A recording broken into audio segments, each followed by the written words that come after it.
Hi class, so this week's topic is conditional probability, which is basically just analyzing probability after given more information. So to illustrate, let's play a game. Let's play Rochambeau. Okay, ready? All right, on three. Rochambeau. All right, I threw a rock. Did you win? Did you lose? Did we tie? All three of those possibilities are pretty much even probability-wise. But what if I give you more information? What if I tell you that I really like to throw a rock? In fact, most of the time I'm going to throw a rock. Is that going to change how you play this game? It should, because with the additional information, you can now make better decisions on how to win the game, all right? And so that additional information, that's conditional probability. So if we think about probability, that's useful because it helps us make informed decisions.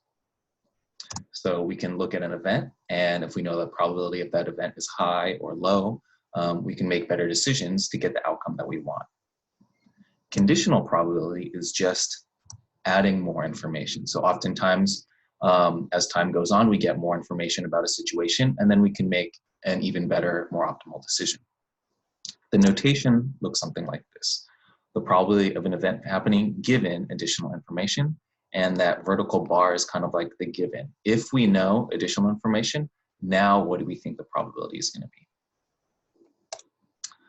be? In English, that might read as, if you know additional information, what is the probability that the event happened? This shows up a lot in gambling, so probability is often used to analyze strategy for winning. So let's look at two examples. So one example, blackjack. So in blackjack, your goal is to try to hit 21. You get two cards, you add them up, and you want to get as close to 21 as possible. If you're not there, you can hit, which means they'll give you another card, and that'll add to your total. Or you can stay, which means you're satisfied with your hand. So let's look at the case where you get a 5 and a 7, okay? That adds up to 12. So in this case, a 12 is a 12. So shouldn't strategy be the same no matter what? When we look at this card, we notice that sometimes we're supposed to hit and get more cards, sometimes we're supposed to stay and just be satisfied, and other times we're supposed to get more cards. Why? A 12 is a 12. Shouldn't the strategy be the same no matter what? Well, you're actually given more information. In blackjack, the dealer will often show you one of their cards. So in this case, the dealer might show you a 2, 3, 4, all the way up to an ace. So depending on what the dealer has, that also changes your probability of winning. And then therefore that changes your strategy. Sometimes you might want to hit because you're more likely to win that way. And other times you would just stay because you're more likely to win that way. Another example is in poker. So we're going to look at a poker example.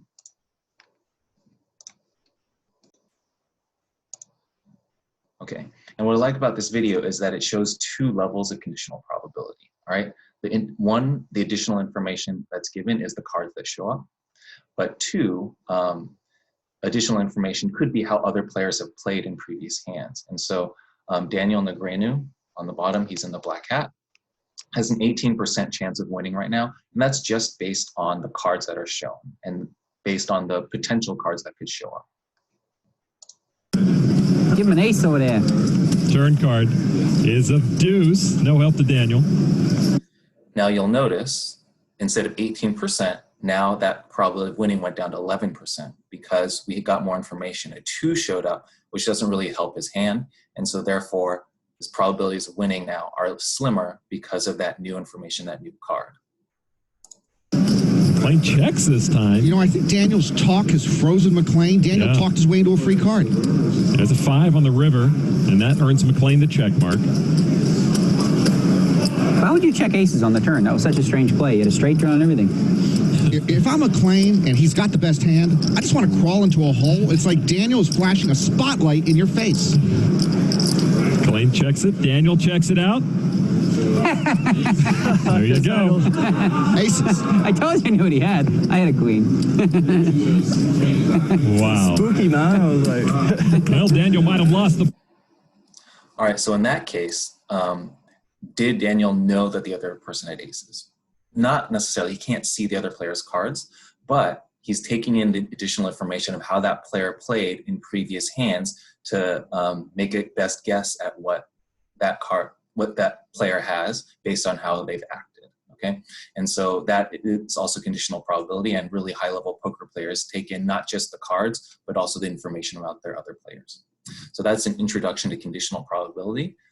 Next, we'll explore how to actually calculate these probabilities.